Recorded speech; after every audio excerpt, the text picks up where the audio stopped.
बोलिए दुर्गा मात की जय, कुलदेवी मात की जय। તો મિત્રો, આજના આ વિડીયોમાં આપણે દુર્ગા સપ્તશતીનો ચોથો અધ્યાય સાંભળીશું. આની પહેલાંના વિડીયોમાં આપણે દુર્ગા સપ્તશતીના ત્રીજા અધ્યાયમાં એ સાંભળ્યું કે ચંડિકા દેવી કેવી રીતે મહિષાસુરનો વધ કરે છે. તો આજના આ ચોથા અધ્યાયમાં આપણે એ સાંભળીશું કે ઇન્દ્ર વગેરે દેવતાઓએ માતાજીની કેવી રીતે સ્તુતિ કરી, કેવી રીતે તેમના ગુણગાન ગાયા. અતઃ ધ્યાનમ, સિદ્ધિની ઈચ્છા રાખનારા મનુષ્યો જેમની સેવા કરે છે તથા દેવતાઓ જેમની બધી બાજુએ વીંટળાયેલા રહે છે, તે જયા નામના દુર્ગા દેવીનું ધ્યાન કરવું. તેમના શ્રી અંગોની કાંતિ કાળા વાદળ જેવી શ્યામ છે. તેઓ પોતાના નેત્ર કટાક્ષોથી શત્રુકુળને ભય પમાડે છે. તેમના મસ્તક પર બાંધેલી ચંદ્રરેખા શોભી રહી છે. તેઓ પોતાની ભુજાઓમાં શંખ, ચક્ર, કૃપાણ અને ત્રિશૂળ ધારણ કરે છે. તેમને 3 નેત્રો છે અને તેઓ સિંહની કાંધ પર આરૂઢ થયેલા છે અને પોતાના તેજથી 3 લોકોને સભર કરી રહ્યા છે. તેમને નમસ્કાર છે. ઓમ. ઋષિ કહે છે, અત્યંત પરાક્રમી દુરાત્મા મહિષાસુર તથા તેની દૈત્ય સેના દેવીના હાથે હણાઈ ગયા પછી ઇન્દ્ર વગેરે દેવતાઓ પ્રણામ કરવા માટે ગરદન તથા ખંભા ઝુકાવીને તે ભગવતી દુર્ગાની ઉત્તમ વચનો વડે સ્તુતિ કરવા લાગ્યા. તે સમયે તેમના સુંદર અંગોમાં અત્યંત હર્ષને કારણે રોમાંચ થઈ આવ્યો હતો.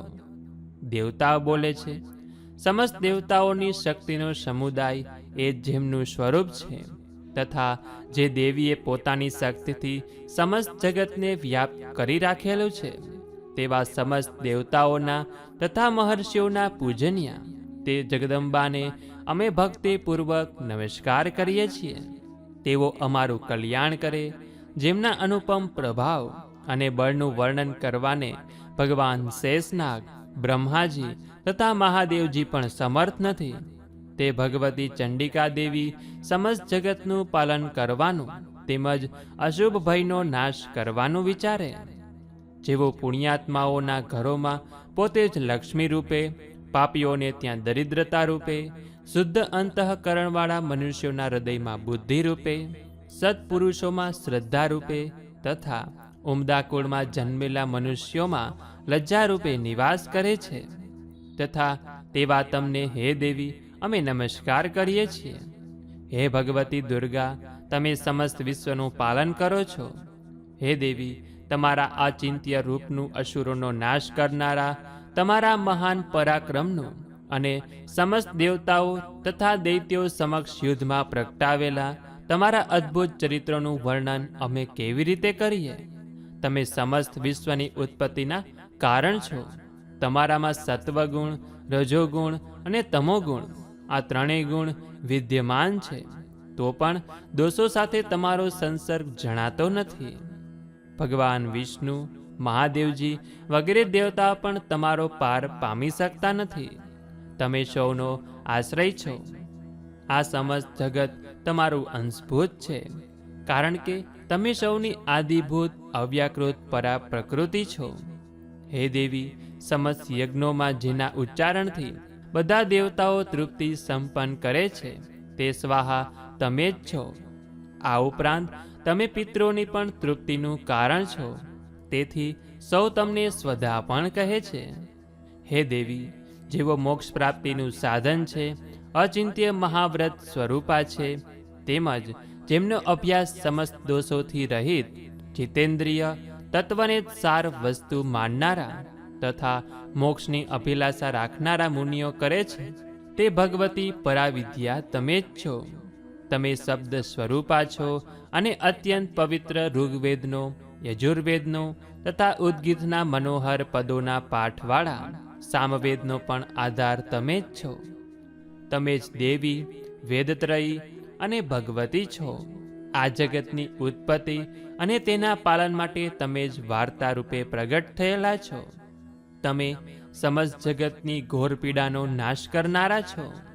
હે દેવી, જેના થકી સઘળા શાસ્ત્રોના સારનું જ્ઞાન થાય છે, તે મેધા તમે જ છો.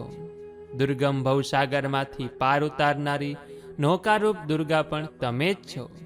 તમારી કશામાંય આસક્તિ નથી. કૈટભના શત્રુ ભગવાન વિષ્ણુના વક્ષસ્થળમાં નિવાસ કરનારા ભગવતી લક્ષ્મી અને ભગવાન ચંદ્રશેખર વડે સન્માનિત દેવી ગૌરી પણ તમે જ છો. તમારું મુખ મંદ મંદ સ્મિતથી સુશોભિત છે, નિર્મળ છે, પૂર્ણચંદ્રબિંબનું અનુકરણ કરનારું અને સુવર્ણની મનોહર કાંતિ કરતાંય સુંદર કાંતિવાળું છે. તેમ છતાં તેને જોઈને મહિષાસુરને ક્રોધ ઉપજ્યો અને એકાએક જ તેણે તમારા પર પ્રહાર કર્યો. એ ભારે નવાઈની વાત છે. હે દેવી, તેજમુખ જ્યારે ક્રોધયુક્ત થવાથી ઉદયવેળાના ચંદ્રમાની જેમ લાલ થયું અને ખેંચાયેલી ભ્રમરોને કારણે વિકરાળ થઈ ઉઠ્યું, ત્યારે તેને જોઈને મહિષાસુરના પ્રાણ તરત જ નીકળી ગયા નહીં, એ તો એના કરતાંય મોટા આશ્ચર્યની વાત છે. કારણ કે ક્રોધે ભરાયેલા યમરાજને જોઈને ભલા કોણ જીવતું રહી શકે? હે દેવી, તમે પ્રસન્ન થાઓ. પરમાત્મ સ્વરૂપા તમારા પ્રસન્ન થવાથી જગતનો અભ્યુદય થાય છે અને તમારા ક્રોધે ભરાઈ જવાથી તમે તરત જ કેટલાય કુળોનો વિનાશ કરી નાખો છો. એ વાત હમણાં જ અનુભવવા મળી, કારણ કે મહિષાસુરની આ વિશાળ સેના તમારા કોપથી ક્ષણવારમાં નષ્ટ થઈ ગઈ. હંમેશા અભ્યુદય આપનારા તમે જેમના પર પ્રસન્ન થાઓ છો, તે જ જનપદ સન્માનિત થાય છે. તેમને જ ધન સંપત્તિ અને યશ મળે છે. તેમનો જ ધર્મ ક્યારેક ક્ષીણ થતો નથી અને તેમનામાં જ પોતાના વિવેકી સંતાનો, પત્ની અને નોકર ચાકરો ધન્ય હોય છે. હે દેવી, પુણ્યાત્મા મનુષ્ય તમારી જ કૃપાથી દરરોજ અત્યંત શ્રદ્ધાપૂર્વક બધા પ્રકારના ધર્મને અનુકૂળ કર્મો હંમેશા કરતો રહે છે અને તેના પ્રભાવથી સ્વર્ગ લોકમાં જાય છે. તેથી જ તમે ત્રણેય લોકમાં અચૂકપણે મનોવાંછિત ફળ આપનારા કહેવાઓ છો. હે મા દુર્ગા, તમારું સ્મરણ કરવાથી બધા પ્રાણીઓનો ભય હરી લો છો અને સ્વસ્થ મનુષ્યો તમારું ચિંતન કરે છે, તો તમે તેમને પરમ કલ્યાણમય બુદ્ધિ આપો છો. દુઃખ, દારિદ્ર્ય અને ભયને હરનારા હે દેવી, તમારા સિવાય અન્ય કોણ છે કે જેનું ચિત્ત સૌનો ઉપકાર કરવા માટે હંમેશા દયાદ્ર રહ્યા કરતું હોય છે? હે દેવી, આ રાક્ષસોને મારવાથી સંસારને સુખ શાંતિ મળે તથા આ રાક્ષસો દીર્ઘકાળ સુધી નરકમાં રહેવા માટે ભલેને પાપ કરતા રહ્યા હોય, પણ આ સમય યુદ્ધમાં મૃત્યુ પામીને સ્વર્ગ લોકમાં જાય. અવશ્ય આવું જ વિચારીને તમે શત્રુઓનો વધ કરો છો. તમે શત્રુઓ પર શસ્ત્રનો પ્રહાર શા માટે કરો છો અને સમસ્ત અસુરોને દ્રષ્ટિપાત માત્રથી જ શા માટે ભસ્મીભૂત કરી દેતા નથી? એમાં એક રહસ્ય છે. આ શત્રુઓ પણ મારા શસ્ત્રોથી પવિત્ર થઈને ઉત્તમ લોકોમાં ભલે જાય, આવો તેમના પ્રત્યેનો તમારો વિચાર અત્યંત ઉત્તમ છે. તમારા ખડગની તેજ રાશિની ભયંકર પ્રભાથી તથા તમારા ત્રિશૂળતા અગ્રભાગના સઘન તેજથી અંજાઈ જઈને અસુરોની આંખો ફૂટી ગઈ નહીં, એમાં કારણ એ જ હતું કે ત્યારે તેઓ મનોહર કિરણોવાળા ચંદ્રમાની જેમ આનંદ આપનારા તમારા આ સુંદર મુખનું દર્શન કરી રહ્યા હતા. હે દેવી, તમારું શીલ દુરાચારીઓના હીન આચરણોનું શમન કરનારું છે. સાથે જ તમારું આ રૂપ એવું છે કે જે અચિંતનીય છે અને જેની ક્યારેય બીજાઓની સાથે તુલના પણ નથી થઈ શકતી. તથા તમારું બળ અને પરાક્રમ તો તે દૈત્યોનો પણ નાશ કરનારું છે કે જેઓ ક્યારેક તો દેવતાઓના પરાક્રમનો પણ નાશ કરી ચૂક્યા હતા. આ પ્રમાણે તમે પોતાના શત્રુઓ પર પણ પોતાની દયા જ પ્રગટ કરી છે. હે વરદાયિની દેવી, તમારા આ પરાક્રમની તુલના કોની સાથે થઈ શકે? તથા શત્રુઓને ભય પમાડનારું તેમજ અત્યંત મનોહર એવું આ રૂપ તમારા સિવાય અન્યત્ર છે પણ ક્યાં? હૃદયમાં દયા અને યુદ્ધમાં નિષ્ઠુરતા, આ બંને વાના ત્રણેય લોકમાં કેવળ તમારામાં જ જોવા મળે છે. હે માં, તમે શત્રુઓનો નાશ કરીને આ સમસ્ત ત્રણેય લોકનું રક્ષણ કર્યું છે. આ શત્રુઓને પણ યુદ્ધભૂમિમાં હણીને સ્વર્ગલોકમાં પહોંચાડ્યા છે, તથા ઉન્મત્ત થયેલા દૈત્યો તરફથી પ્રાપ્ત થતા અમારા ભયને પણ દૂર કરી દીધો છે. તમને અમારા નમસ્કાર છે. હે દેવી, તમે શૂળ વડે અમારું રક્ષણ કરો. હે અંબિકા, તમે ખડગ વડે અમારું રક્ષણ કરો, તથા ઘંટનાદ અને ધનુષ્ય ટંકારવથી પણ અમારું રક્ષણ કરો. હે ચંડિકા, પૂર્વ, પશ્ચિમ અને દક્ષિણ દિશામાં તમે અમારું રક્ષણ કરો. અને હે ઈશ્વરી, પોતાનું ત્રિશૂળ ઘુમાવીને તમે ઉત્તર દિશામાં પણ અમારું રક્ષણ કરો. ત્રણેય લોકમાં તમારા પરમ સુંદર તેમજ અત્યંત ભયંકર એવા જે રૂપો વિચરતા રહે છે, તેમના થકી પણ તમે અમારું અને આ પૃથ્વીલોકનું રક્ષણ કરો. હે અંબિકા, તમારા કરપલ્લવોમાં શોભતા ખડગ, શૂળ, ગદા વગેરે જે અસ્ત્ર શસ્ત્રો છે, તે બધા થકી તમે બધી બાજુએથી અમારું રક્ષણ કરો.